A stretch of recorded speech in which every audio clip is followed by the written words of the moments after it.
జీవితంగా ఆత్మీయంగా మన కుటుంబాల్లో మనం ఎక్కడెక్కడ పడతాం. ఈ అధ్యాయం నీట్గా depicts about every life, every true believer, every Christian, every youth, every middle age, every end age, what ever it is, senior citizens గురించి అందరి గురించి కూడా మాట్లాడుతుంది ఈ అధ్యాయం. చాలా వింతగా దేవుడు మనతో అనాది కాలంలో ఈ మాటలు మాట్లాడిస్తూ వచ్చినాడు. మన పితరులతో దేవుడు మాట్లాడించిన మాటలు ఈ దినం ఉదయకాలం మనతో కూడా మాట్లాడుతూ ఉన్నాడు. He speaking to us also. Is a living God. ఇవన్నీ కూడా ఈ బైబిల్ గ్రంథంలో రాయబడిన కారణం ఈ కాలం మనకు బుద్ధి నేర్పడానికి, బుద్ధి తెచ్చుకోవడానికి. ఇంతకుముందు నువ్వు ఇప్పుడున్నావని ఇశ్రాయేలు గురించి దేవుడు ఆ మాటలు మాట్లాడతారు. 1, 2, 3 వచనాలు. నేను ఆప్షన్ ఇచ్చేసిన ఇంట్లో చిన్నగా మా అమ్మ స్టార్ట్ అయింది. మా అమ్మకు, మా తల్లిదండ్రులకు మేము 3 పిల్లలు. నేను లాస్ట్ వాడిని. నా పైన మా అన్న, నా పైన మా అక్క. ఎప్పుడు నా దగ్గర ఉండేవాళ్ళు. రిటైర్డ్ అయినా కూడా, శ్రీశైలంలో రిటైర్డ్ అయినా కూడా నేను ఢిల్లీలో పనిచేసిన, కడపలో పనిచేసిన, చిత్తూరులో పనిచేసిన, హైదరాబాద్కి వచ్చిన, ఎక్కడ వచ్చినా కూడా నాతోనే ఉంటారు. ఎవరి దగ్గర ఉంటే వాడు చిత్కారిస్తాడు. ఈ చిన్నోడిలో ఈడేది ఇంట్లో చిన్నోడికి ఎప్పుడు కూడా పెద్ద లెక్క ఉండదు, పెద్దోడికి లెక్క ఉంటుంది. ఎక్కడికి కూతురికి ఇంకా పెద్ద స్థానం ఉంటుంది. సరే నువ్వు చెప్పమ్మా అంటే కరెక్ట్ తీసి చూడండి. దయచేసి ఈ గ్రంథం అదే 2వ అధ్యాయం 13వ వచనం చదవండి. నా జనులు 2 నేరములు చేసి ఉన్నారు, జీవజలముల ఊట అయిన నన్ను విడిచిన్నారు. తమ కొరకు తొట్లను, అనగా బద్దలై నీళ్లు నిలవని తొట్లను తొలిపించుకుని ఉన్నారు. మా అమ్మ మనసు ఎక్కడ ఉందో ఆమె చాలా ఆత్మీయురాలు. ఆమె ప్రార్థన వల్లనే మేము ఇద్దరైనా ఈ స్థితిలో ఉన్నామంటే మా అమ్మ ప్రార్థన వల్లే. మా అమ్మ బాగా కష్టపెట్టినా కూడా ఆమె ఎంతో దేవుడికి భక్తితో ఉండి, దేవుని విశ్వాసంతో ఉండి, కుటుంబం కోసం అహర్నిశలు ప్రార్థన చేసి మొరపెట్టుకుని మా అమ్మ కష్టపెట్టి పోయినా కూడా ఒక్కతే దేవుడితో మాట్లాడుకునేదంట. ఒక్కతే. అప్పుడు దేవుడు స్వరం కూడా వినేదంట. ఆయన దేవుడు డోంట్ వరీ, నేను ఉన్నాను నీకు, నువ్వు బాధపడదని ఆమె బాధపడేదంట. అట్లాంటి తల్లి ఆమె ఈ మాట చూపిస్తే నాకే ఎట్లా అనిపించింది. ఎందుకంటే తన కూతురు అంటే తనకు మంచి స్థానం, సేవకురాలు ఆమె. మా అక్క ఆమె అంటే ఆమెకు ఎంతగానో ఇష్టం. ఎంత ఇష్టం అంటే ఎప్పుడు కూతురు గురించి ఆలోచిస్తూ ఉంటుంది. నేను క్రిటిసైజ్ చేయలేము మా అమ్మని ఇక్కడ. నేను మా అమ్మ గురించి నెగిటివ్ సర్టిఫికేట్ ఇవ్వాలని కాదు, కానీ మనుషుల జీవితంలో ఎట్లుంటారు. రెండవది మా అన్న గురించి. ఆడంటే కూడా పెద్ద ప్రాణం, మా అన్న అంటే కూడా పెద్ద ప్రాణం. 2 తొట్లు. ఏం తోట్లు అంటామో చదవండి ఇక్కడ. నా జనులు జీవజన్మల ఊటైన నన్ను విడిచి ఉన్నారు. తమ కొరకు తొట్లను, అనగా బద్దలై నీళ్లు నిలవని తొట్లను తొలగించుకుని ఉన్నారు. మా అన్నతో చిన్న డిస్ట్రాక్షన్ వచ్చింది లాస్ట్ విజిట్లో. వచ్చినప్పుడు ఎప్పుడు అదే బాధపడతా ఉంటుంది. అంటే మనుషులు మా ఎందుకు అంత బాధపడతావు, అంత ప్రార్థన పర్వాలని, ఇంత నీకు దేవుని ఎందుకు ఆసక్తి కలదని వాళ్ళలా ఉంటాను. రెండవది మా అక్క గురించి కూడా నేను చెప్తా వచ్చున్నా. ఎక్కువగా ఆలోచించవద్దు, దేవుడు చూసుకుంటాడు. God is there. What you unnecessary think about your daughter. నువ్వు దేవుడు కోరుకుంటే నీకేం తెలుసు అని అంటారు. నీకేం తెలుసు అంటారు. నేను చెప్పేది ఏమంటే ఇట్లా మన మధ్యలో కూడా దేవుని పక్కన పెట్టి మన కొరకు బద్దలైపోయే తొట్లను మనం ఏం చేస్తున్నామంటే తొలగించుకుంటాం. దేవుడు ఎవరు? జీవజల నది. దేవుడు ఎవరమ్మా? జీవపు ఊట. ఆయన జీవపు ఊట అయినప్పుడు ఆ ఊటలోనే నువ్వు తాగాలి. కానీ నీ కొరకు ఒక తొట్టి చేసుకుని ఆ తొట్టిలో నీళ్ళు వస్తుంది తాగితే ఏం క్షేమం వస్తుంది? When you go to the spring use fresh and tender water. మంచి శ్రేష్టమైన నీరు నీకు ఇచ్చినప్పుడు నీ కొరకు, నా కొరకు మనం ఆలోచనలలో కొన్ని రూపించుకుంటాం. భర్త గురించి భార్య ఎక్కువగా ఆలోచించడం, భార్య గురించి భర్త ఎక్కువగా ఆలోచించుకోవడం, భార్య భర్తలు కానీ వాళ్ళ సంబంధాల గురించి ఇంకొకరి గురించి ఆలోచించుకోవడం, పిల్లల గురించి ఆలోచించుకోవడం. పిల్లలు కూడా విగ్రహాలు అయితే జాగ్రత్త. మన కడుపులో వచ్చిన పిల్లలే మనకు విగ్రహాలు అయిపోతారు. వారి గురించి ఎక్కువ ఆలోచించుకోవడం, అనవసరంగా దేవుడు కానిది, దేవుడిని విడిచిపెట్టి దేన్ని నువ్వు ఆశ్రయిస్తావో అవన్నీ విగ్రహాలు అయిపోతాయి. నువ్వు క్రైస్తవులే, రక్షణ పొందినోడివే, మారుమనసు పొందినోడివే, దేవుడు అంటే భయభక్తులు గలవాడివే, నన్ను దేవుడు కానిది దేన్నైతే నువ్వు ప్రేమిస్తున్నావో అవన్నీ నీకేమైపోతాయి? విగ్రహాలు అయిపోతాయి. ఎంత దేవుడు మాతో మాట్లాడాను కూడా నేను అవునా, నేను కూడా ఎక్కువగా నా మనసులో వాళ్ళ గురించి నేను ఎక్కువ ఆలోచిస్తుంటా. కాబట్టి దేవుడు నాకు ఇది మాట్లాడాడు. That was a good realisation, మంచి రియలైజేషన్ అది. కానీ వాక్యం చదువుకుంటూ పోయినప్పుడు give an opportunity to your children to speak, give opportunity to your sister, beloved wife to speak, give opportunity to your father, your mother to speak. They will also speak to you. అధ్యాయమంతా నువ్వే చెప్పొద్దు, నువ్వే దాదా కాదు. అన్ని చేసేదాన్ని కూడా మనం చెప్పేది ఒకటి, చేసేది ఇంకొకటి అన్నట్టు. We do something, we speak something. మన లైఫే అటువంటిది. అటువంటి సందర్భంలో give some opportunity, God will speak to you also. Being head of the family, కుటుంబంలో పెద్దగా ఉన్నప్పటికీ కూడా నీతో దేవుడు మాట్లాడతాడు, నీ పిల్లలతో మాట్లాడతాడు. 6 ఏళ్ల పిల్లడు, 7 ఏళ్ల పిల్లడు, 8 ఏళ్ల పిల్లడు, 10 ఏళ్ల పిల్లలతో కూడా దేవుడు మాట్లాడతాడు. 3 సంవత్సరాల సమయంతో దేవుడు మాట్లాడినప్పుడు అది పెద్ద వింత కాదు, మిగతా వాళ్ళతో మాట్లాడతాం. 3 సంవత్సరాల బాలుడైన సమయంతో దేవుడు మాట్లాడి, బాలుడైన సమయంలో ఏవి చెప్పినప్పుడు నీ ఇంట్లో నీ పిల్లలు కూడా నీకు చెప్పగలుగుతారు. గుర్తుపెట్టుకుని నీ భార్య కూడా నీకు చెప్పగలుగుతారు. Just give an opportunity, give an opportunity. ఒకసారి ఇవ్వండి. అమ్మ నువ్వేం చెప్తావు, ఈ అధ్యాయం మనం చదివాం, this is the portion, daily portion, what is your comment, how do you want to react on this. నువ్వు ఎట్లా దీన్ని గురించి రియాక్ట్ చేయాలనుకున్నావు. Then God will speak to them. There is one spirit with you, one God to you. God will speak to you, you have to listen. You have to listen. నీ భార్య నేను చెప్తుంది, నీ పిల్లలతో మాట్లాడతారు. వాటిని బట్టి నువ్వు ఆలోచించాల్సిన ఆలోచన ఎంతైనా ఉంది. కుటుంబాలను కట్టుకోవాలి. బలిపీఠాన్ని, కుటుంబంలో బలిపీఠాన్ని ఉదయం సాయంత్రం, అది ఉదయం నైవేద్యం, సాయంత్రం నైవేద్యం. దేవుడికి నైవేద్యం అర్పించినట్టు. దేవుడికి ఏమర్పించినట్టు? నైవేద్యం అర్పించాలంటే నీకు తాడే ఉండాల్సిన అవసరం లేదు, అలా చోటుకి పోవాల్సిన అవసరం లేదు. నీ కుటుంబంలో నువ్వు చేసే కుటుంబ ప్రార్థన నీకు అది నైవేద్యం లాంటిది. దేవుడికి నైవేద్యం అర్పిస్తే యువతలు ఏమొస్తుంది? మనసుకు శాంతత వస్తుంది. ఆ దినానికి కావాల్సిన నడిపిస్తాడు. నా భార్యని అడిగిన, నీతో ఏం మాట్లాడినాడు దేవుడు వచ్చాడు చూడండి, దయచేసి చూడండి.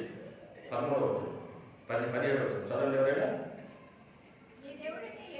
నీ దేవుడైన యెహోవా నిన్ను మార్గంలో నడిపించుతుండగా నీవు ఆయనను విసర్జించుట వలన నీకు నీవే ఈ బాధ కలగజేసుకుంటావు కదా. నీవు షీగోలు నీరు కావటకు క్షమించండి. 17వ వచనం, నీ దేవుడైన యెహోవా నిన్ను మార్గంలో నడిపించుతుండగా, మంచి మార్గంలో దేవుడు నడిపించుతుండగా. అంటే నువ్వేం చెప్తావు చెప్పు అంటే ఆమె ఏం చెప్పలేకపోయింది, నేనే చెప్పాను దాని గురించి. మందిరానికి టయానికి పోదాం మనము. హెబ్రోన్ మందిరం 9 గంటల కంటే కరెక్ట్గా 15 నిమిషాలు లేట్ అవుతుంది. కరెక్ట్గా అది ఎప్పుడు చూడు ఇట్లా ఒక 90 degrees లేట్ అవుతుంది. ఎప్పుడు 9కు 90 degrees పోవాలంటే 180 degrees కాడ పోతాం మనం. అంటే 9:15 పోతాం. అది నేనంతా రెడీ అయిపోయినా అంటే వాళ్ళ పనులు ఉంటాయి, సిస్టర్స్ వాళ్ళ పనులు వాళ్ళు ఉంటాయి. బట్ దాని question but once in a blue moon it okay. Every now and then you are doing the same thing అంటే so you have to check yourself. మనం ఏం చేసుకోవాలా? సరైన మార్గంలో నిన్ను నేను నడిపించుతున్నప్పుడు నువ్వు బాధ కలిగించుకున్నావు. దాని అర్థం ఏంటి? దేవుని సమయానికి నువ్వు దేవుని దగ్గర కనపడాలని కుటుంబంగా గుర్తుపెట్టుకోండి. ఒక కుటుంబం దేవుని దగ్గరికి రావాలి. ఆ సమయానికి 9 గంటలకు వచ్చి కూర్చుంటే అది దేవుడికి ఎంత ఇష్టం అంటే అంత ఇష్టం. కుటుంబంగా మీరు వచ్చి చూడండి, కొన్ని వారాలు చూడండి, కొన్ని నెలలు చూడండి. ఆశీర్వాదాలు మీ ఇంట పండుతాయి, ఆశీర్వాదాలు రావు, పండి ఇతరులకు కూడా మీరు ఆశీర్వాదకారకంగా కూడా అవుతారు. With family you come to the house of worship. నాకు ఇందాక వచ్చేటప్పుడు కరెక్ట్గా నేను రెడీ చూసుకుంటా ఉన్నాను. నేను నావిగేషన్ చూసుకున్న టైంలో కరెక్ట్గా 9 గంటలకు అంటే sharp 9 o'clock I received a call from here. Sharp 9 o'clock I felt very happy. దేవుడు మరి సరే వస్తాడులే అని అనుకోలేదు. 9 అయింది, నా పని నేను చేయాలని చెప్పి ఆ బ్రదర్ ఎవరో చేసుకుని పోతున్నారు. మీరు ఎక్కడున్నారు బ్రదర్? 10 నిమిషాలు పడుతుంది అన్నారు. చూసారా? దేవుడు ఇల్లు అంటే ఆశ ఉండాలి. దేవుడు ఇల్లు అంటే అటువంటి ఆశ ఉన్నప్పుడు నీ ఇంటిని గురించి దేవుడు అన్ని నీ ఆశలన్నీ తీరుస్తాడు, నెరవేరుస్తాడు. దేవుడి ఇంటికి నువ్వు సమయానికి వస్తే ఇంతమంది ఉన్నారు. పొద్దున్న 9 గంటలకు అన్నగారు స్టార్ట్ చేసిన ఎంతమంది ఉన్నారా? లేరు, ఇంతమంది లేరు. ఇంతమంది మీరు వచ్చి చూడండి. ఈ చుట్టుపక్కల దివిటీలు మాత్రం ఎదుగుతారు. మీరు ఈ పక్క చుట్టుపక్కల అందరికీ దివిటీలు మాత్రం ఉంటారు. మీరు you are coming late to the house of God. You are not giving a chance for God to uplift you. నేను పైకి లేవనెత్తడానికి దేవుడికి అవకాశం ఇవ్వకుండా భిన్నం నేను వస్తున్నాను. దీన్ని బట్టి నా భార్యతో మాట్లాడినప్పుడు కొంచెం మూతులతో పోడ్చుకుంటూ రావడం తెలుసు కదా మనకు. నన్ను అంటావా అని. ఎట్లా నన్ను అంటావా నేను లేటా అని. ఆయన కూడా ఏం పర్లేదు మాట్లాడాల్సిన టైం వస్తే మాట్లాడాలి మనం. సరే మా పెద్దోడు మా చిన్నోడి దగ్గరికి పెట్టాడు. నీతో ఏం మాట్లాడినాడు కదా దేవుడు అంటే ఆడ చెప్తాడు. దయచేసి చూడండి 24:21 వచ్చిన చదవండి దయచేసి. 21 వచ్చిన శ్రేష్టమైన ద్రాక్షావల్లి వంటి దానిగా నేను నిన్ను నాటి తిని కేవలము నిక్కమైన విత్తనములు గల చెట్టుగా వంటి దానిగా నిన్ను నాటి తిని నాకు జాతిహీనము ద్రాక్షావల్లి వల్ల నీ వెట్లు భ్రష్ట సంతానమైనవి. వాడు భయపడిపోయినాడు. నేను భయపడ్డాడు. వాడు ఇంగ్లీష్ చదువుతాడు అన్ని. వాడికి అర్థమైందో లేదంటే మరి మళ్ళీ అదే అనేది మళ్ళీ చూడబట్టింది. మళ్ళీ అదే అన్నాడు వాడు. వాడికి ఇంగ్లీష్ బాగా వచ్చున్నాం. సో మళ్ళీ నేను తీసుకుని చదివి నన్ను చదివింది ఇట్లుందిగా జాతిహీనమైన చెట్టుగా నిన్ను అభివర్తిస్తున్నాడు అంటే నేను ఎదిరిస్తాను కదా అప్పుడప్పుడు. It is quite natural. Some times ఈ స్టార్టెడ్ ఇప్పుడే బీటెక్ చేశాడు. ఇప్పుడే వాడికి లైక్ ఏదైనా చెప్తే కొంచెం ఏదైనా మాట్లాడలేదు. ఇన్నాళ్ళు మాట్లాడలేదు, ఇంతవరకు మాట్లాడలేదు. ఎదిరించేది కాదు, ఇది ఇదే కదా అంటాడు. నేను ఏదైనా చెప్తే అది కాదు ఇది కదా అంటాడు. వాడు చిన్నప్పుడు చాలా మంచిగా ఉన్నాడు, చాలా మంచి అందగాడు, చాలా చాలా మంచివాడు. అటువంటి వాడు జాతిహీనమైన దాంట్లో చూడండి పిల్లలు మాట్లాడతారు. పిల్లలు మాట్లాడతారు యాదృచ్ఛికంగా మీరు చదివితే మీకు అర్థం కాదు అది. When someone will speak to you your conscious also will work on it. When someone will speak to you me conscious కూడా పని చేయడం మొదలు పెడుతుంది. సో జాతిహీనమైన చెట్టు నేను బాధపడినాను. వాడు లేడు. They are very very faithful to God. 10th స్టాండర్డ్లో రక్షణ పొందినాడు. పూరియన్ బ్రదర్తో బాప్తిజం తీసుకున్నాడు. ఆ బాప్తిజం తీసుకున్నప్పుడు తొట్టిలో ఫోటో తీసిన అది వాళ్ళ బెడ్రూమ్లో కనిపించిన ఇద్దరిది. పెద్దోడు ఇంటర్మీడియట్లో తీసుకున్నాడు, చిన్నోడు 10th తీసుకున్నాడు. వాళ్ళు బాప్తిజం తీసుకునే ఫోటో ఊట్లో అక్కడిక్కడ పెట్టలేదు. నేను వాళ్ళ వార్డ్రోబ్కే పెద్ద చేసి కనిపించేసినాను. లేస్తానే నేను బాప్తిజం తీసుకున్నాను వాళ్ళు కనపడాలి. లేస్తూనే నేను మామూలుని కాదు, నేను బాప్తిజం తీసుకున్నాను కనపడితే చేయకూడదు ఏమైనా చేయకుండా అయిపోతారని నా అర్థమైంది. బాప్తిజం తీసుకుని బాప్తిజం వాగ్దానాలు కూడా గుర్తుండవు మనకు. బాప్తిజం ఎప్పుడు తీసుకునే డేట్ కూడా గుర్తుండదు. బట్ నేను ఇదే పనిగా వాళ్ళు పెద్ద పెద్ద చేసి పెట్టినా. అది ఇల్లు ఓపెనింగ్ రోజు పూరిన వచ్చినప్పుడు కూడా చూసి ఆయన కూడా నవ్వుకుంటాడు. వాడే చేసి బ్రదర్ అంటే పిల్లల కోసము లేస్తానికి కనపడాలి, కళ్ళు తెరుస్తున్నది కనపడాలా. నేను బాప్తిజం తీసుకున్నానని. మరి మనం ఏం చేస్తున్నాం? మనం బాప్టిజం తీసుకున్నాం అనే విషయం మన జ్ఞాపకం ఉందా? బాప్టిజం తీసుకున్నాను నేను ఈ పని చేయొచ్చునా? ఇట్లా నేను ఉండదగునా? ఇటువంటి పనులు నేను చేయదగునా? నేను పోకూడని చోటుకి పోతున్నానే, మాట్లాడకూడదు మాట్లాడుతున్నానే, నా తల్లిదండ్రులను ఎదురుస్తున్నానే, నా అక్క చెల్లెలను ఎదురుస్తున్నానే, నా తమ్ముడిని నా అన్నని నేను గౌరవించడం లేదే, మా అమ్మను మా నాయన ఎదురించి మాట్లాడుతున్నానే వాటిలో నీకు ప్రశ్నలు రావా? నీ భర్తను ఎదిరిస్తావా? నీ భార్యను ఎదిరిస్తావా? ఎదిరించి మాట్లాడతావా? ఎవరిచ్చినా నీకు ఈ హక్కు? బాప్తిజంతో అంతా నేను పడుకోబెట్టినా అని చెప్తివే, బాప్తిజం చూసేటప్పుడు నా పాత జీవితం అంతా పడుకోబెట్టినా అని చెప్పేస్తే మళ్ళీ లేపుకుంటావు. కానీ మళ్ళీ మనం లేపుకుంటాం. జాగ్రత్త సోదరుడా సోదరి, చిన్నవాడైనా కూడా 18 years రాలే ఇంకా వాడికి, 18 years కాకపోయినట్టు కూడా బట్ దేవుడు అతనితో మాట్లాడిన మాటలు ఇతర సంఘం మధ్యలో నేను మాట్లాడాల్సి వస్తుంది. ఇదంతా చెప్తుందంటే 2 మెసేజ్ వరకు నేను చూసుకున్నాను. అన్నగారు మెసేజ్ పెట్టాను night 3 messages then I thought what should I Lord, how should I. ముందు రోజు నైట్ డ్యూటీ చేసి ఎయిర్పోర్ట్లో నిద్ర వస్తాను, ఒక టూర్ వస్తూ ఉంది. Some of God told speak this. సిగ్గు లేకుండా నీ దగ్గర ఇదే మాట్లాడుతున్నాను నేను. రైట్ నెక్స్ట్ మా పెద్దోడి దగ్గరికి వస్తాను. మా పెద్దోడు చూస్తే ఏమన్నాడు? 34-35 వచ్చిన దయచేసి చదవండి. 35 వచ్చిన 34-35 చదవండి. ఏమమ్మా చదవాలి? చెట్టు చదవమ్మా, ఆకలిస్తుందా? చదివి.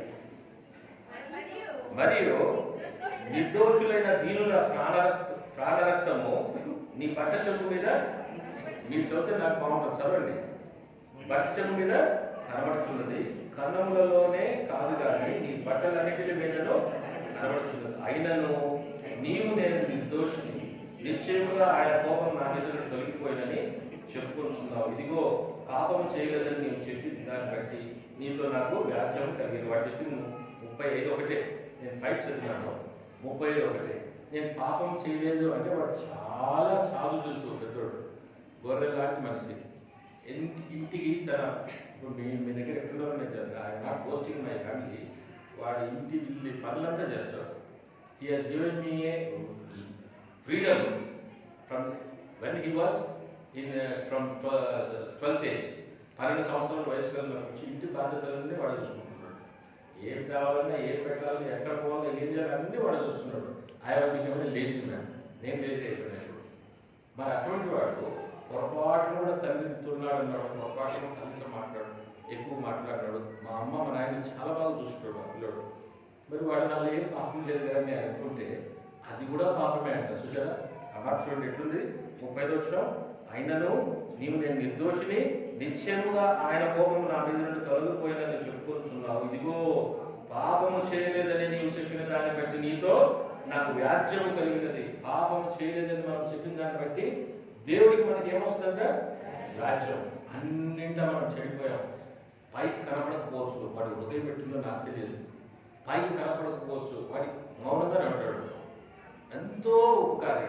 నాకు ఆఫీసులు చూస్తాను, నా కాళ్ళు గంట సేపు నొప్పుతాడు. 1 అవర్ బాగా సర్వీస్ చేస్తాడు. వాడిని నేను స్పెషల్గా ఏం చూసింది లేదు, ఏం లేదు. సాధారణంగా నా పిల్లలు చాలా సాధారణమైన జీవితం జీవిస్తున్నాడు.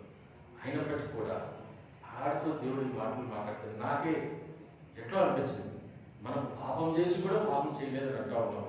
ఇప్పుడు చాలా మంచోడు అయినా కూడా ఒప్పుదల చూడండి ఎట్లా వస్తుందో. పాపం చేయలేదని మనం పలుట కూడా ఏంటంటే అది లాస్ట్ చూడండి ఏం రాస్తుంది అక్కడ, పాపం చేయలేదని నీవు చెప్పిన దాన్ని బట్టి నీతో నాకు దేవుడికి మనకు వ్యాజ్యం కలిగిందంట. ఎవరు తెలుస్తారు ఈ జగడం? దేవుడికి మనకు వ్యాజ్యం కలిగితే ఎవరు తీర్చగలరా చెప్పండి. కాబట్టి పాపం చేయలేదని నువ్వు పొరపాటున నువ్వు అనుకుంటే, నేనేం పాపం చేసిన ఊరికి పొత్తులు వచ్చినా చిన్న ఉదయమైన పాపం అంటున్నాడు.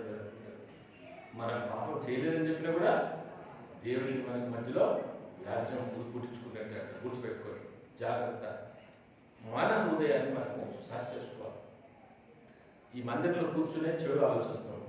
ఈ మందిరంలో కూర్చునే భయంకరమైన మన హృదయంలోకి వస్తాయి. ఈ మందిరంలో కూర్చునే అతి భయంకరమైన రేపు మనం చేయాల్సిన క్రూరమైన పనులు కూడా ఆలోచనలోకి వస్తాయి. ఈ అధ్యాయము వణికిస్తుంది, వెన్నులో వణికి పుట్టిస్తుంది. తర్వాత ఇంటికి నాకు చదువుకోండి.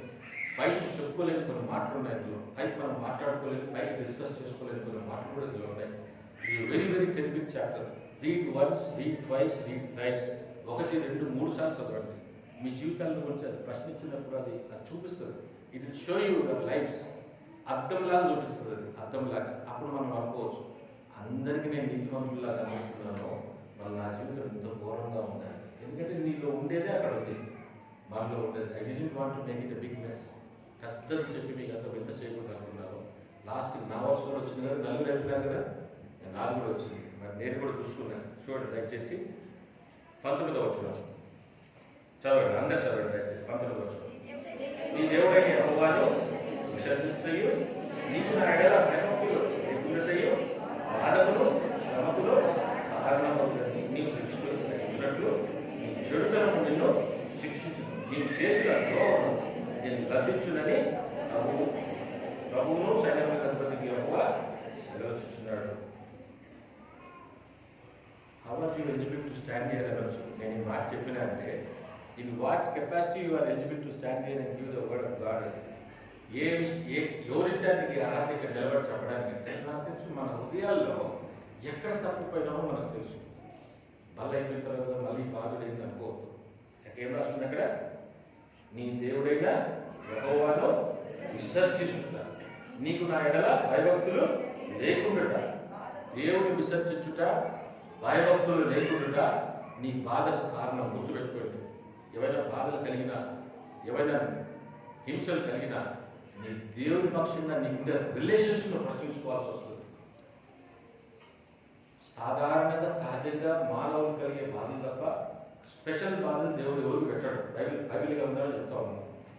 దానికి ఒక్క యోగు ఎక్సెప్షన్. యోగు ఒక్కడే ఎక్సెప్షన్.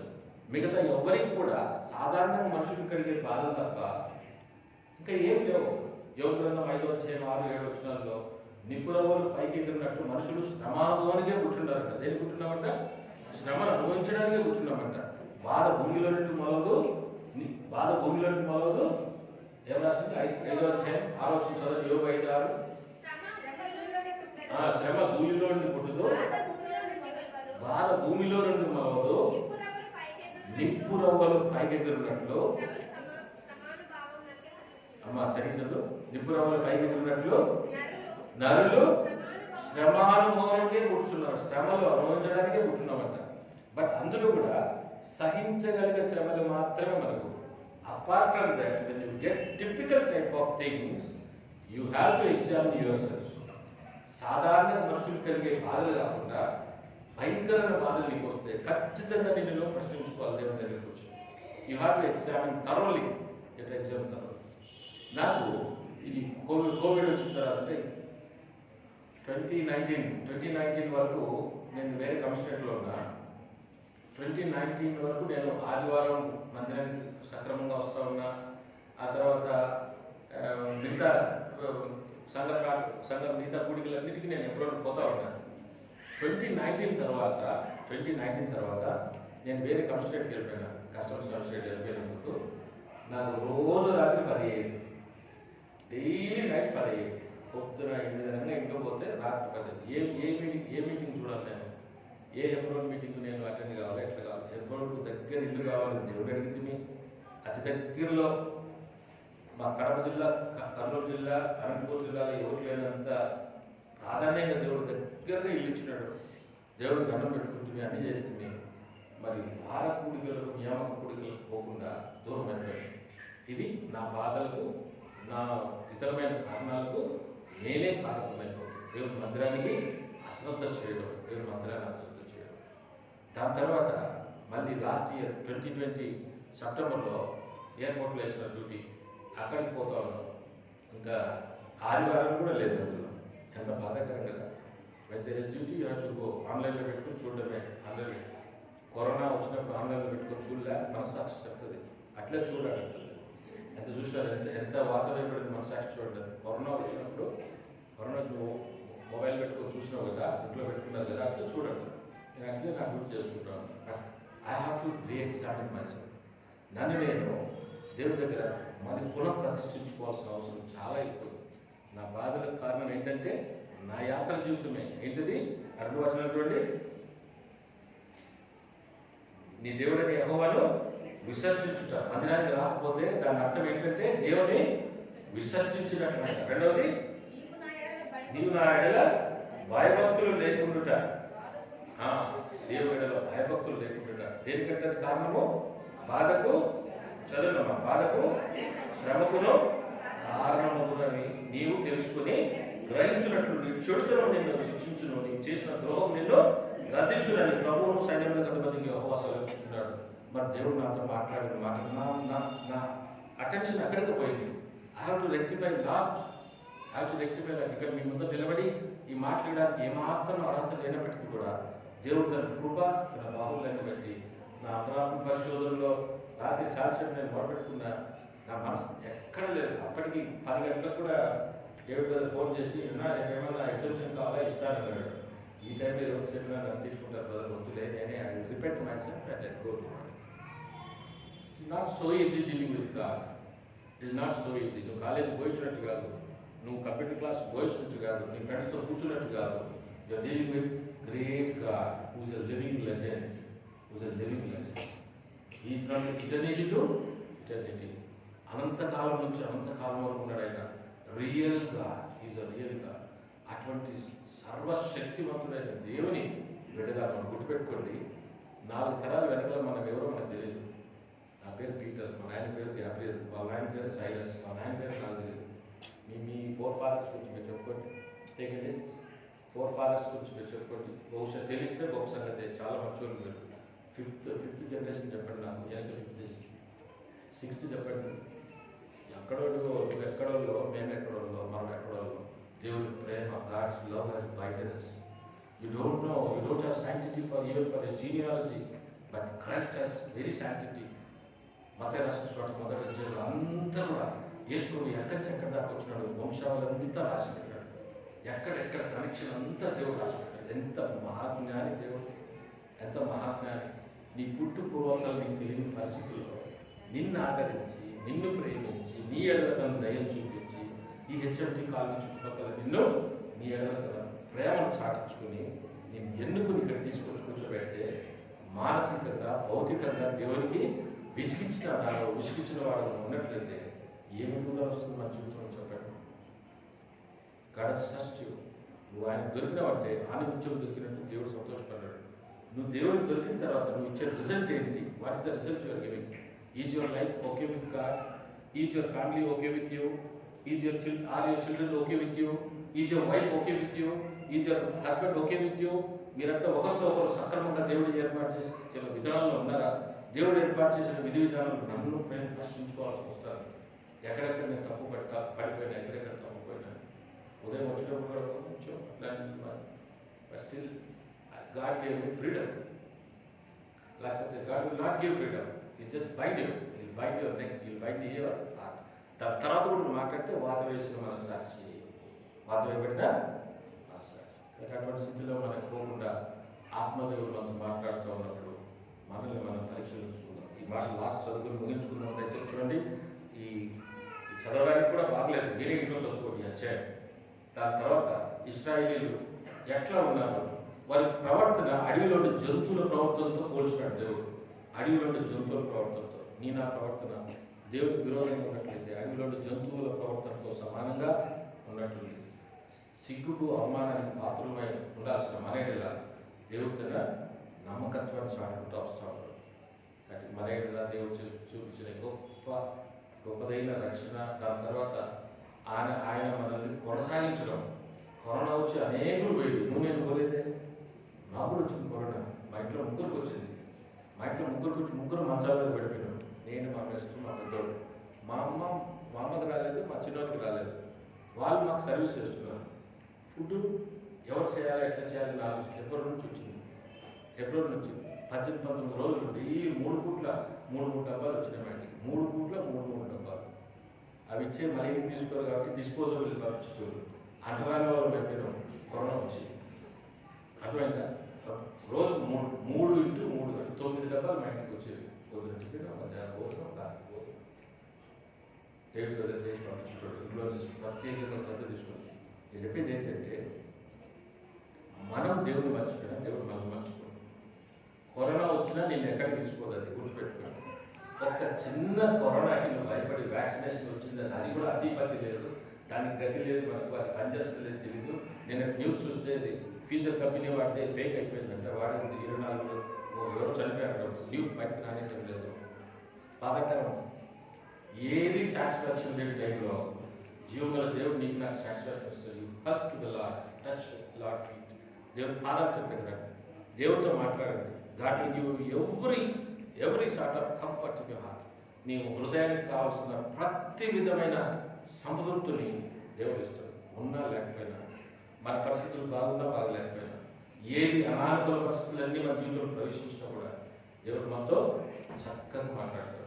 మెల్లని స్వరంతో మాట్లాడతాడు. జుంటి తేనె దారులు అంటే ఏమనుకుంటాడు చిన్నప్పుడు, అవి ఎక్కడుంటాయి ఎక్కడుంటాయని. జుంటు తేనె దారులు అంటే ఎక్కడో లేవు, ఇందులోనే ఉన్నాయి. బైబిల్ జుంటు తేనె దారులు అంటే తేనె ఎక్కడో ఉంటుంది. ఆకలి కదా, చిన్నప్పుడు ఆకలి రాదు. జుంటు తేనె దారులు ఎక్కడుంటాయి ఎక్కడుంటాయి. లాస్ట్ తెలిసిన తర్వాత పెద్ద తర్వాత చుంటు తేనె దారులు అంటే దేవుడి వాక్యమే నిన్ను ఆదరించేది. నువ్వు పడకలో ఉండగా, నువ్వు మరణకరమైన పడకలో ఉండగా, బాధాకరమైన ఈ అనారోగ్యాన్ని నేను చుట్టుకున్నప్పుడు, నీ చుట్టూ వాతావరణం బాధాకరంగా ఉన్నప్పుడు, నీ ఇటుపక్కల ఒక మనుషులు లేచి వాళ్ళు పైకి వెళ్ళిపోతూ ఉంటే, దేవుడు నీకు స్వస్థత ఇస్తూ, దేవుడు నీకు క్షేమం ఇస్తూ, దేవుడు నీకు నెమ్మదిస్తూ, శాంతిస్తూ, సమాధానం ఇస్తూ ఆయన నేను యాత్రలో కొనసాగిస్తూ ఉంటే, పాపానికి మనం లక్ష్యం ఇచ్చినట్లయితే ఎంత దేవుడు సిగ్గుపడతాడు మన విషయంలో. గుర్తుపెట్టుకోండి. If you are still eyeing sin, బాగా గుర్తుపెట్టుకున్నామా? పాపం విషయంలో మనం మాట్లాడాల్సిన మాటలు మీ అందరూ తెలిసించేవి. It is nothing but short enjoyment. Whatever the sin it is. నీకు డబ్బు కావాలన్నా ఇట్ ఈస్ షార్ట్ ఎంజాయ్మెంట్. నీకు ఇంకోటి కావాలన్నా it is short enjoyment. Whatever it is. But అనంతమైంది దేవుడి ప్రేమ. ఆ ప్రేమలను కొనసాగినట్లయితే, ఆ ప్రేమలను యాత్రలో కొనసాగినట్లయితే నీ హృదయంలోంచి ఇతరులకు కూడా జీవజల ఓట్లు బయటకు వస్తాయి. నీ వరకే సర్దుకుంటున్నావు, నీ కుటుంబం వరకే సర్దుకుంటున్నావు. అనేకులకు ఇంకా దేవునికి వాక్యం తెలియని పరిస్థితుల్లో ఆలోచిస్తున్నారు. వారి వరకు నువ్వు ఏం చేస్తున్నావు? కానీ నీ కుటుంబంలోనే నీకు రక్షణ ఇచ్చిన దేవుని వైపు చూసి రివర్స్ అయిపోయి తిరిగే మాటలు, సంఘంలో వ్యతిరేకత, అక్కడ వ్యతిరేకత, కుటుంబంలో వ్యతిరేకత, తల్లిదండ్రులతో మీ దౌర్జన్యం, పిల్లలుగా మీరుంటూ కూడా తల్లిదండ్రులతో సంతోషం లేని పరిస్థితుల్లో మీరు జీవిస్తూ ఉంటే ఈ రక్షణ ఇచ్చి దేవుడు ఏం చేసుకోవాలా? జాగ్రత్త, మనల్ని మనం పరీక్షించుకుందాం. ఈ వారం దేవుడు మనకి ఇచ్చిన హెచ్చరికలు, వీటిని బట్టి దేవుడి సన్నిధికి మనల్ని మనం స్పిరిచువల్ రివైవల్ తీసుకొస్తున్నాం. సంధి చేసుకోవాల్సింది చాలా ఉన్నాయి, సంధి చేసుకోవాల్సింది చాలా ఉన్నాయి. వాటిని విడిచిపెట్టకండి. Give proper time to God, spend proper time with God, spend at least minimum 10% of your daily time with God. నేను చేయడం లేదు, స్టిల్ ఐఎమ్ ట్రైంగ్ టు మేము మీకు నాకు మనందరికి కూడా కలిపి చెప్పుకుంటున్నాము. మినిమం 10% అంటే ఈ రోజు నుంచి మనం దేవుడికి ప్రతిష్ఠించుకుందాం. 24 గంటల్లో 3 గంటలు, 2.5 గంట, 2 గంటల 40 నిమిషాలు దేవుడికి ప్రతిష్ఠించుకుందాం. మీ కుటుంబాల్లో దేవుడు గొప్ప మేలు చేస్తాడు, గుర్తుపెట్టుకోండి. మందిరానికి టైంకి రండి. నెక్స్ట్ వారం ఇదే టైంకి 9 గంటలకల్లా ఇట్లా మీరు వచ్చి కూర్చోండి. వారం, ఇంకో వారం, 3 వారాల్లో అద్భుతాలు, ఆశ్చర్యాలు చూస్తారు. I have experienced. కడపలో నేను ఉండగా దైవజనుల ద్వారా హెచ్చరింపబడి ఎప్పుడు వచ్చింటుందంటే, నేను ఢిల్లీ నుంచి నేను ఇక్కడికి రావడానికి దేవుడే కారణమైండు కడపకి. మళ్ళీ కడపలో నేను దేవుడిని వెంబడించక ఆలస్యంగా ఉంటున్నప్పుడు గేట్ కాడ కూర్చుని అంకుల్ నన్ను హెచ్చరించాడు, ఇదానైనా టైంలో వచ్చేది బిడ్రయ్యా అని. అది ఇప్పుడు బల్లవాక్యం స్టార్ట్ అయినప్పుడు వచ్చేటప్పుడు, బల్లవాక్యం స్టార్ట్ అయినప్పుడు వేషలు, కడప వేషలు వచ్చేటప్పుడు ఆయన అని నా మాటలు నాకు పనిచేసినాయి. అదే వారంలో దైవజనుల కూడికలు ఉన్నాయి. ఇద్దరు దైవజనులు చిన్నప్పటి నుంచి నన్ను చూసిన వాళ్ళతో నేను మాట్లాడాను. అది ప్రిపేర్డ్లీ ఫాలోయింగ్ గాడ్ అని, సంసిద్ధతతో కూడా నువ్వు దేవుడు వెంబడిస్తున్నావని. లేదంటే చేయి, ఆ పని చేయి, కుటుంబాన్ని ఆశీర్వదిస్తాడు, దేవుడు నీకు మేలు చేస్తాడు. అప్పటి నుంచి నేను సువార్తకు, అన్ని మీటింగ్లకు, అన్నిటికూ టయానికి నా కుటుంబం ఎక్కడ కూర్చున్నట్లు, నా పిల్లలు ఇంటి నుంచి పొరపాటు కూడా కొడుకుంటారు. ఈ కాలం పిల్లలకు ఫ్యాషన్ అయిపోయింది, ఈ చేతులకు ఆ చేతులకు ఆ చేతులకు. ఎయిర్పోర్ట్లో నేను చూస్తా కదా, చాలామంది ఇంటర్నేషనల్ ప్యాసింజర్స్ హద్దుబాటు లేదు, ఎవరికి హద్దుబాటు లేదు. పిల్లలు తల్లిని శాసిస్తున్న, తల్లి ఉంగి పిల్లలు తింటున్నాడు, పిల్లలు సరిగా పెట్టుకోలేక. Parents are bending for children. ఎందుకంటే వాళ్ళల్లో మూఢమైన ప్రేమ ఒకటి పుట్టించేసినాడు సాధారణ, మూఢమైన ప్రేమ, అగూఢమైన ప్రేమ. తన తండ్రిని తాను వ్యతిరేకిస్తూ తన పిల్లలను ప్రేమించేటోడు దౌర్భాగ్యం గుర్తుపెట్టుకోడు. తన తల్లిదండ్రులను వ్యతిరేకిస్తూ తన పిల్లలను తాను అమితంగా ప్రేమిస్తే కన్న తల్లిదండ్రులు అవి చూస్తూ ఉంటారు కదా, అవి చూస్తూ వాళ్ళ మనసులు ఎంత బాధపడతాయి. ఇట్లే కదా నేను నిన్ను ప్రేమించింది, ఇదే విధంగా కదా నిన్ను ఎంచుకుంది, ఇదే విధంగా కదా నిన్ను ముద్దలాడిందని మరి నా విషయంలో సంతృప్తి చేయకుండా మమ్మల్ని ఎందుకు పక్కన పెట్టాలి? తల్లిదండ్రులు బాధపడరా? మాట్లాడాలంటే చాలా ఉన్నాయి. దేవుడు ఆత్మ చేత హెచ్చరింపబడిన మనం పరిశుద్ధులం, పవిత్రులం. మన హృదయం నుంచి వచ్చిన ప్రతి చేష్ట దేవుడు గమనిస్తున్నాడు, గుర్తుపెట్టుకోండి. ఈ అధ్యాయం ఇంటికి అయిన తర్వాత దయచేసి చదవండి, మళ్ళీ చదవండి. 1 కాదు 2 సార్లు. యవనస్తులు, యూత్, దయచేసి again read this chapter 2 of Jeremiah. Don't read it in which language you are comfortable, you read it. If you are comfortable with English, you go ahead. తెలుగులో చదివితే ఇంకా మంచిగా మీకు అర్థమైంది. అట్లుంటే దేవుడు ఉమ్మేస్తాడు మనల్ని. ఈ మందిరానికి రావడం కూడా వేస్తే మనల్ని మనం సరి చేసుకుందాం. దేవుడు మనకి ఇచ్చిన హెచ్చరికలను బట్టి మనం దేవుడి వైపు తిరిగినట్లయితే దేవుడు మన కుటుంబాలను తిరిగి కడతాడు. దయచేసి క్షమించండి, సమయం కొంచెం ఎక్కువైంది. అనగా చెప్పినట్లు మిగతా వాటి వరకు మిగతా కార్యక్రమం చూసుకుంటాం.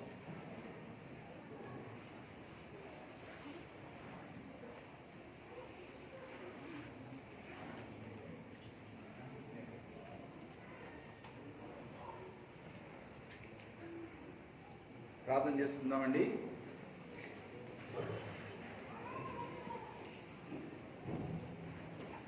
దయగలిగినటువంటి దేవుడు మనల్ని ప్రేమించి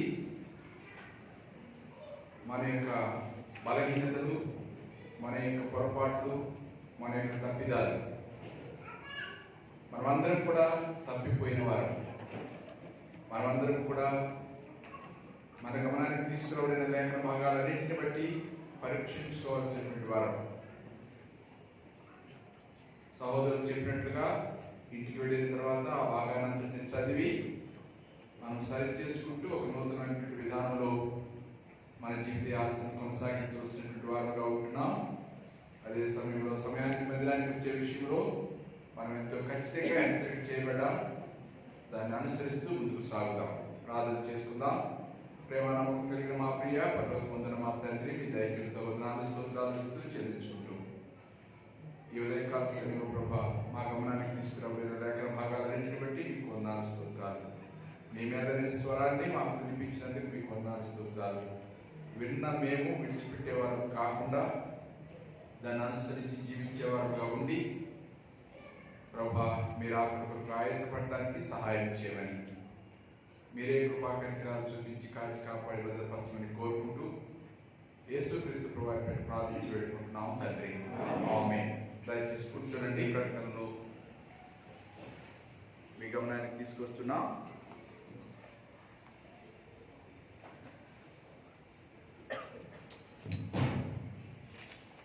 యథావిధిగా ఈరోజు సాయంకాలం 7 గంటలకు క్రింది భాగంలో బల్ల ఆరాధన ఉంటుంది. ఎవరైతే ఉదయకాల సమయంలో రాలేకపోతున్నారో వారి కొరకు ఏర్పాటు చేయబడిన ఆ సమయాన్ని సద్వినియోగం చేసుకోవాలని ప్రభువు కోరుతున్నాం. తిరిగి ప్రతి నెల 3వ సోమవారం మనం సంఘంగా ఉపవాస ప్రార్థన కలిగి ఉంటున్నాం. రేపు ఉదయకాల సమయంలో 10:30 గంటలకు ఉపవాస ప్రార్థన కలిగి ఉంటాం. దయచేసి సమయం ఉన్న వారందరూ కూడా వచ్చి దీనిలో పాల్గొనాలని ప్రభువు కోరుతున్నాం. సాయంకాలం 7 గంటలకు బయలుపట్నాన్ని గిల్గాలు బెతెస్దా వేలా మందిరాల్లో కలిగి ఉంటాం. మంగళవారం సాయంకాలం 7 గంటలకు సంఘ ప్రార్థనలు బెత్లెహేం, బేర్షెబా, మస్తానా బిల్డర్స్లో కలిగి ఉంటాం. బుధవారం సాయంకాలం 7 గంటలకు యవనస్తుల కూడిక బెతెస్దా మందిరంలో కలిగి ఉంటాం. గురువారం సాయంకాలం 7 గంటలకు యవనస్తుల కూడిక గిల్గాలు మరియు బేలా మందిరాల్లో కలిగి ఉంటాం. తిరిగి శుక్రవారం 10:30 గంటలకు ఉపవాస ప్రార్థన సహోదరులందరూ కూడా గిల్గాల్లో బ్రాంచెస్లో కలిగి ఉంటారు. శనివారం సంఘ ప్రార్థన సాయంకాలం 7 గంటలకు కలిగి ఉంటాం గిల్గాలు, బెతెస్దా మరియు బేలా మందిరాల్లో. తిరిగి వచ్చే ఆదివారం ప్రభుత్వమైతే 9:30 గంటలకు గిల్గాల్లోను 10 గంటలకు బ్రాంచ్ మందిరాల్లో ఆరాధన ప్రారంభించబడుతుంది. వచ్చే ఆదివారం 4వ ఆదివారంగా ఉంటుంది. కంబైన్డ్ మీటింగ్ కలిగి ఉంటాం బెతెస్దా మందిరంలో. దయచేసి పైన చెప్పబడినటువంటి విషయాలన్నీ జ్ఞాపకం పెట్టుకుని పాల్గొనాలని ప్రభువు కోరుతున్నాం. అలాగే ప్రార్థించవలసినటువంటి అంశాలు కూడా మీకు గమనాన్ని చేస్తున్నాం. బిడ్డలు ఎమ్నేజర్ వాలంటీర్ యొక్క భవిష్యత్తు కొరకు ఆదరణ కొరకు ప్రార్థించండి. బెతెస్దాలో ఉన్న జోషి మోనిక వారి కుమార్తె జాస్పర్ జోషిని ఆరోగ్యం కొరకు ప్రార్థించండి. మన మధ్యలో చాలామంది ఎవరి బిడ్డలు ఉన్నారు, వారందరూ చదువుకుంటున్నారు. వారి చదువులను వారి యొక్క భవిష్యత్ ప్రణాళికల్లో ప్రభు సహాయం కొరకు ప్రతి ఒక్కరూ మానక ప్రార్థించాలని కోరుతున్నాం. అలాగే సోదరుడు నిరంజన్ భార్య కొరకు, లావణ్య కొరకు ప్రార్థించండి. అలాగే గిల్గాల్ బ్రాంచ్లకు గిల్గాల్కి ఇవ్వబడినటువంటి సంఘ వాగ్దానాలన్నింటినీ ప్రభు నెరవేర్చినట్లు దయచేసి ప్రార్థన జ్ఞాపకం చేసుకునండి. అలాగే సంక్రాంతి సెలవు సందర్భంగా గిల్గాల్లో జరిగినటువంటి ప్రత్యేక కూడికల్లో ప్రభు తన యొక్క స్వరాన్ని మనకు వినిపిస్తూ వచ్చారు. విన్నటువంటి మనము ఆ రీతిగా సిద్ధపడి ప్రభు కొరకు ఆయత్తపడవలసిన వారుగా ఉంటున్నాం. దయచేసి ఈ విషయాలన్నీ కూడా గుర్తుపెట్టుకుని ప్రార్థనలో జ్ఞాపకం చేసుకునండి. మరొక ముఖ్యమైనటువంటి ప్రకటన ఏమంటే సునీల్ బిందు వారి కుమారుడు విన్నీ జోయల్ తను చదువుకున్న కొరకే అమెరికాకు వెళుతున్నాడు 21వ తారీఖు నాడు. దయచేసి మీరందరూ కూడా ఆ బిడ్డ కోసమై ప్రయాణం కొరకు తిరిగి భవిష్యత్తులో అక్కడ చదువుకునే విషయాలన్నింటిలో కూడా ప్రభు సహాయం కొరకే మానక మీ ప్రార్థనలో జ్ఞాపకం చేసుకోవాలని కోరుతున్నాం. ఈ రీతిగా ఈ విషయాలన్నింటినీ జ్ఞాపకం చేసుకుని మనం ముందుకు సాగుతాం. మోకరించి దయచేసి లేచి నిలబడి పాట పాడుతుండగా దేవునికి కానుకలు అర్పిస్తాం. తర్వాత ప్రార్థన ఆశీర్వాదాలతో ముగించుకుంటాం. దయచేసి నిలబడండి.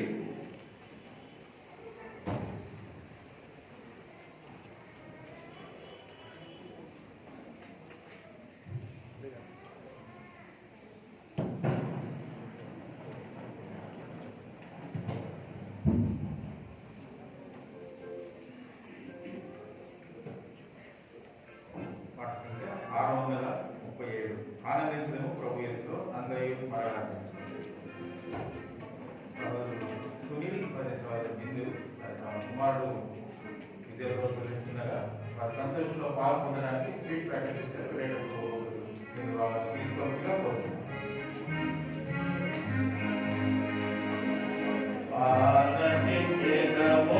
ప్రభు యేసులో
వారందరికీ ప్రభు యేసుక్రీస్తు నామంలో వందనాలు తెలియపరుస్తున్నాం.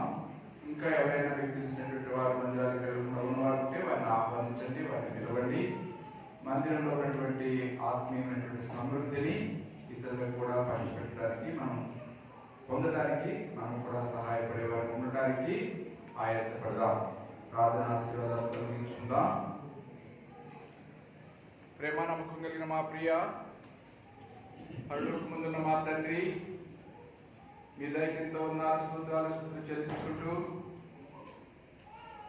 ఈ 2021 సంవత్సరంలో మొదటి నెలలో 17వ దినాన్ని ప్రభుత్వంగా మీరు మాకు అనుగ్రహించి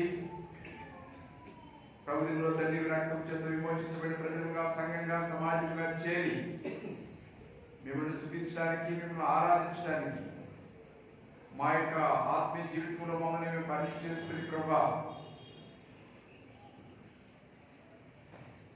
మీ శరీరం తిని మీ రక్తం త్రాగుతూ మమ్మల్ని మేము పరీక్ష చేసుకుంటూ, పరిశీలన చేసుకుంటూ ఆత్మీయంగా ఎదగడానికి, అంత మాత్రమే కాకుండా ఆత్మీయంగా ఆలోచన కూడా మమ్మల్ని మేము పరీక్ష చేసుకుంటానికి, వ్యక్తిగతంగా మమ్మల్ని మేము కట్టుకుంటానికి, మా కుటుంబాలను కట్టుకోవడానికి, సమాజానికి ప్రయోజనకరమైనటువంటి వ్యక్తులుగా ఉండటానికి తండ్రి, పాపమునకు శాపమునకు దూరంగా ఉండటానికి తండ్రి, మీరు మా గమనానికి తీసుకొచ్చినటువంటి లేఖన భాగాలన్నింటిని బట్టి మీకు వందనాలు స్తోత్రాలు.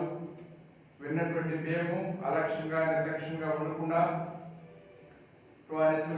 ఇర్మియా గ్రంథం 2వ అధ్యాయాన్ని అందరం కూడా చదువుతూ అక్కడ ఉన్నటువంటి పరిస్థితులను అర్థం చేసుకుంటూ, పరీక్షించుకుంటూ, పరిశీలన చేసుకుంటూ జీవిత యాత్రలో ముందుకు సాగడానికి సహాయం చేయాలని కోరుకుంటున్నాం. ముఖ్యంగా ఎవరైతే ప్రభా అనారోగ్య పరిస్థితుల్లో ఉన్నారో వారిని జ్ఞాపకం చేసుకుని ముట్టి స్వస్థపరచండి. ఆర్థిక ఇబ్బందుల్లో ఉన్నారో వారిని జ్ఞాపకం చేసుకుని సహాయం చేయండి. ఎవరైతే నూతనంగా మందిరానికి వస్తున్నారో వారిని ఆత్మీయంగా బలపరిచి ప్రోత్సాహపరచండి. ఇంకా మందిరానికి రాకుండా ఆగిపోయిన వారు ఎవరైతే ఉన్నారో వారిని మీరు దర్శించండి, మందిరానికి నడిపించండి. ఈ రీతిగా తండ్రి మీ ప్రజలు మిమ్మల్ని ప్రేమించి మీ ఇంటికి తీసుకొచ్చిన కానుకలను బట్టి మీకు వందనాలు. వాటిని ఆశీర్వదించి మీ రాజ్యవ్యాప్తి కొరకై వాడబడడానికి సహాయం చేయండి. ఇది వచ్చిన మా ప్రియులందరినీ కూడా మీరు ఆశీర్వదించి పంపించమని ప్రభావ దాసు ద్వారా హెచ్చరించబడే రీతిగా సమయానికి వచ్చి మీ సన్నిధిలో కనబడటానికి, తద్వారా వచ్చే ఆశీర్వాదాలు పొందడానికి మీరు సహాయం చేయమని కోరుకుంటూ మమ్మల్ని మీ దగ్గర హస్తాలకు అప్పగించుకుంటూ వారి కుడికలన్నింటిలో కూడా మీరు సహాయం చేయండి. మీరే కృప చూపించి దయ చూపించమని కోరుకుంటూ మందిరానికి రాలేకపోయిన వారికి వారి భాగాన్ని వారికి దయచేయమని కోరుకుంటూ సాయంకాలం ఆరాధన, రేపు ఉపవాస ప్రార్థన, వారమంతులతో రేపు కుడికలన్నింటిలో మీరు సహాయం చేయమని, మరి ముఖ్యంగా విని జ్ఞాపకం చేసుకునండి. బిడ్డ విదేశాలు వెళ్ళడానికి ప్రయాణం అవుతున్నాడు. ప్రయాణంలో చాలా కృప చూపించండి. బిడ్డలు ప్రేమించి వారి సంతోషంలో పాల్పొందడానికి సంఘానికి స్వీట్ తీసుకొచ్చారు, దాన్ని కూడా ఆస్వాదించి పరిశుద్ధపరిచి దయచేయమని కోరుకుంటూ మరలా మీకు చేరువచ్చేంత వరకు మీ కాపుదల భద్రత సహాయం కోరుకుంటూ ఎవరి బిడ్డలను జ్ఞాపకం చేసుకుని ఎవరి ప్రాయంలో వారి చుట్టూ మీ దూతల కాపు, వారి ఆలోచనలకు కావలించండి, వారి చూపులకు ప్రభావ ప్రతి బలహీనత నుంచి బిడ్డలను కాపాడండి. మమ్మల్ని అందరినీ కూడా మీ దగ్గర హస్తాలకు అప్పగించుకుంటూ వారి మందిరంలో చేస్తున్నటువంటి పనులను బట్టి మీకు వందనాలు, వారికి రావాల్సిన ఆశీర్వాదాలు దయచేయమని వందనాలు స్తోత్రాలు చెల్లిస్తూ యేసుక్రీస్తు ప్రభువుని ప్రార్థించి పెట్టుకుంటున్నాం తండ్రి. ఆమేన్. తండ్రి దేవుని నుండి ప్రభువైనటువంటి యేసుక్రీస్తు ప్రభువు యొక్క కృపయు పరిశుద్ధాత్మ దేవుని యొక్క అన్యోన్య సహవాసం ఇక్కడ చేరిన మనతోను లోకంలో చెందిన సకల పరిశుద్ధులతో సదాకాలము తోడయుడును గాక. ఆమేన్. Yeah.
అమెరికా వెళ్ళారు కదా, వారి ప్రభుత్వమైతే 27వ తారీఖు తిరిగి రానయ్యున్నారు. వారి ప్రయాణంలో కూడా ప్రార్థన చేయమని కోరారు. దయచేసి వారిని కూడా జ్ఞాపకం చేసుకునండి. అందరికీ ప్రైజ్ లార్డ్.